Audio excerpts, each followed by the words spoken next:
trying to get them as involved with music making as I can.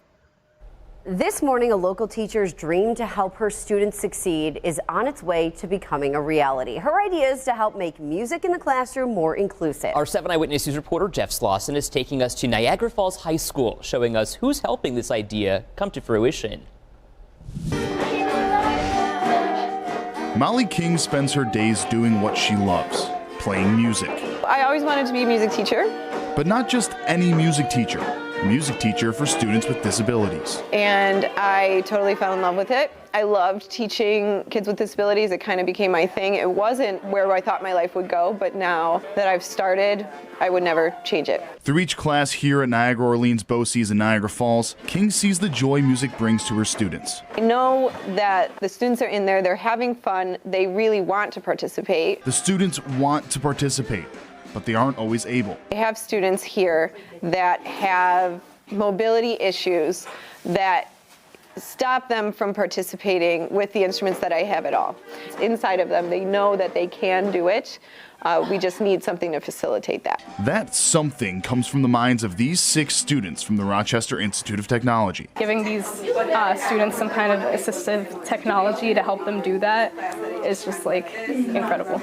Sophia Quinones is one of the students working with this B.O.C.E.S class to build a drum kit capable of fitting the needs of these students with disabilities. A 3-piece drum kit.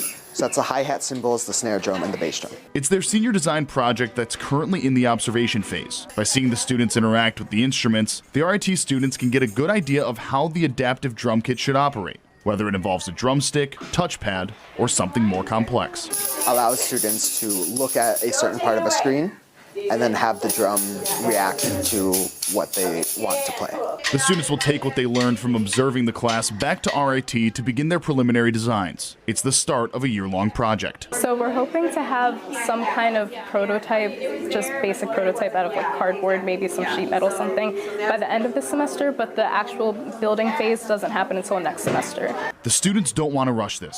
They know how much of an impact this can have if done right. The whole group knows like how influential music can be in a person's life, and just giving students another way to express themselves is really, really great. They're the students that have the most mobility issues, so there's the students that don't really get a chance to participate. So I think when we have this, we're going to probably see something great. Now, this is a story we are going to continue following as, obviously, this project becomes a reality for them. A couple of cool things about this, because it's being done at RIT, B.O.C.E.S is not paying a cent to actually get this type of technology, which would be incredibly expensive for them to do so. And the idea is hopefully this will be successful, so then they can make some sort of adaptive art project as well, so these students can have participation in art class as well. Jeff, Can't wait to see what they come up with. What a cool story. And you know, the collaboration between these two groups is going to be so rewarding and frankly overwhelming to see them being able to participate. That's awesome. The students, the RIT students, were taking copious amounts of notes. They were scribbling in their notepads. It was really, really cool to watch, and they all seem very excited about it. And the kids are just so incredible, so awesome, and they were so excited, which is really, really well, cool. thank you for sharing that story, and of course you can see it again on WKBW.com. Looking forward to the updates As am I. All right.